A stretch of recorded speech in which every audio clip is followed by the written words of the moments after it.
Reaction now from Republican Congressman Ron Costello. Now, he missed a ride to this baseball practice this morning in which all of this went down. Congressman, I'm glad you're well. How you doing now?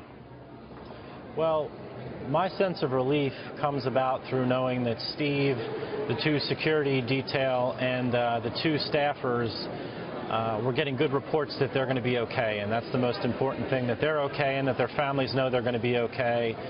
It's very shocking, and in my particular case, having missed a ride, and that's the only reason I wasn't in there in the line of fire, I have my own sort of personal journey within myself over how scary it was. But I think the most important thing here is those of us who serve in Congress, staffers, elected officials, we're all good people. We're trying to do the right thing. This is a sad day. I hope it's a reminder to the American people that we are human beings, and this is something that we all need to guard against, and realize that when we disagree about things, we can disagree on policy, but we want to make sure that we respect one another, and that if there's a toxic political culture out there, we should all be trying to bring about more civility and to lower the temperature. And my concern is something that happened today we need to condemn it, and we need to also pray for the full and speedy recovery of everybody who was shot at today. Congressman, if you can just update me, I'm not aware of the full story here, but you obviously play on the baseball team. You were waiting for a ride at home, or where? No, so what happens in the morning is we practice from 6:30 to 7:30. It's about a 20-minute drive out there, and so most members leave by about 6 a.m., and Brad Wenstrup, who actually was there to provide medical aid to Steve Scalise, he drives, and so I always hitch a ride with him and Rodney Davis, but we have an agreement that 6 a.m., that's when they leave. If I'm not there, they just go, which is what happened. I showed up at 6:02, so that I didn't get a ride there. I texted them, "Where are you guys?" They said they're gone. They left. Wow. So I went back to the gym and waited for another member to get in a car, and I was going to hitch a ride with them, but I couldn't find another member. So at about 6:20, I just decided I'm not practicing today. First time ever I suited up and couldn't find a ride there.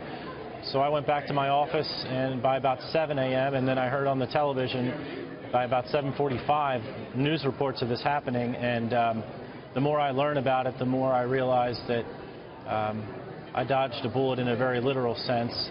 But hearing what happened with my colleagues who do practice, and what happened with this shooter, and how determined he was and how he was navigating the playing field, it's just a very scary situation that hits personally very close to me. What went through your head? I mean, you're a young guy, Congressman. I mean, obviously you love baseball. You love playing on this team. Anyone who gets up that early for practice to get ready for a big game. You have to get to bed early, yeah. You're right. So what goes through your head now? The woulda, the shoulda, the couldas, what? I have felt for quite some time now, I have safety concerns at times. You know, people want you to do town halls, that's fine, but when they invite you at places and, you know, you have no control over the forum or the venue, you just need to be careful where you are. You need to have an extra set of eyes out there. Most people that want to talk to you or who are looking at you like they might know you, they may just want to say hi to you, or they might want to air their grievances, or they may want you to provide a public forum for them to yell at you or ask you questions, and that's part of our democracy. Yeah, and that's but a lot of your thing. colleagues, sir, have said, you know what, I don't need this. I mean, this is not only dangerous, but it's like a sort of a kangaroo court. I want no part of it. So they stopped them. Well, I think in your Rhode Island colleague, Congressman Burlinghammer, New Jersey, I misspoke there. He does them, I think, on audio, on the phone. I think. So don't hold me to that. But people are concerned. Yeah. They're worried, not only for their safety, but other town hall participants' safety. So that's what's changed. What do you think of that? I agree with that, and it's always been my position that while I have safety concerns, you need to create a forum to enable that one-on-one and that group interaction, but I feel very justified in having those concerns.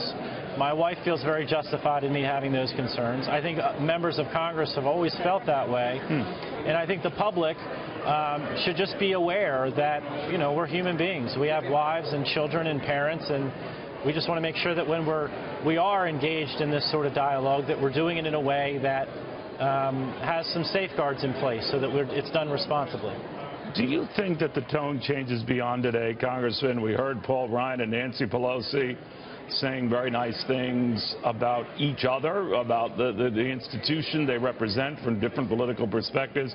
What I can remember even from 9/11, sir, is it's short-lived. What do you think?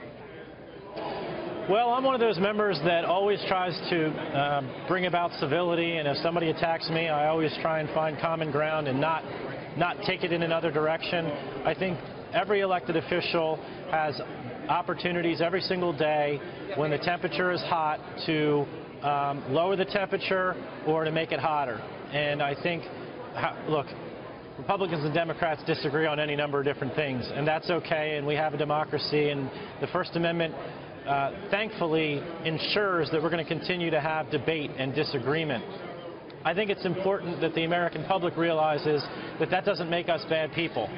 And that we're in this for the right reasons, and we have a public responsibility to let people know how we feel on any number of different contentious issues, but we should, number one, do it in a forum that's safe, and number two, hopefully earn the respect of constituents so they know that while they may disagree with us, that doesn't mean that we're bad people, and that we're doing the best that we can, and that if we may disagree to walk into or have a public event based on terms that they want us to have, it might be for reasons unrelated to wanting to necessarily talk to them, but it might be more about the forum that they chose or the manner in which they want us to have a town hall. I mean, that's, in my case, I've had town halls, but I do them on my terms, right? I pre-register constituents. We know who's coming to these events, that they are constituents, and we usually have a couple sheriff's deputies or law enforcement officials there just to make sure things are conducted in a civil, safe way. And I think that that's not too much to ask. No, it is not. Everyone's safety comes first. Congressman Ron Costello, thank you very much, sir. I appreciate it. Thank you, Neil.